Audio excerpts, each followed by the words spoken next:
జై శ్రీరామ్. నేను మీ Dilip, daring star YouTube channel. పాపం అఖండ డే 1 చేతులెత్తేసింది.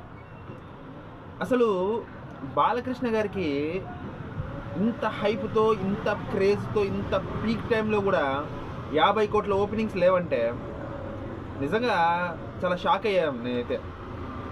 ఎందుకంటే ఖచ్చితంగా 50 కోట్ల ఓపెనింగ్స్ దాటుతుందని చెప్పేసి నేనైతే అనుకున్నాను.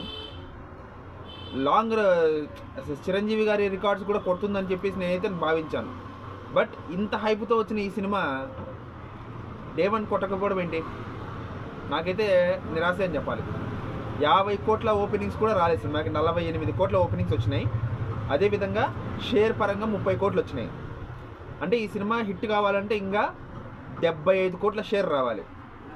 మన ఎవరో ఒకరు కామెంట్ చేశారనమాట, ఖచ్చితంగా ఓజీని కొట్టే సినిమా ఇది అవుతుందని చెప్పి. నా ఛానల్లోనే కామెంట్ చేశారనమాట, నాతో చాట్ చేశారు. సో దీన్ని చూస్తుంటే ఓజీని కాదు కదా, కనీసం వీరమలను కూడా కొట్టేటట్టు కనిపించట్లేదు నాకైతే. చూద్దాం మరి. 50 కోట్ల ఓపెనింగ్స్ కూడా లేని అఖండకి లాంగ్ రన్ ఎలా ఉంటుందో చూడాలి మరి. జై హింద్.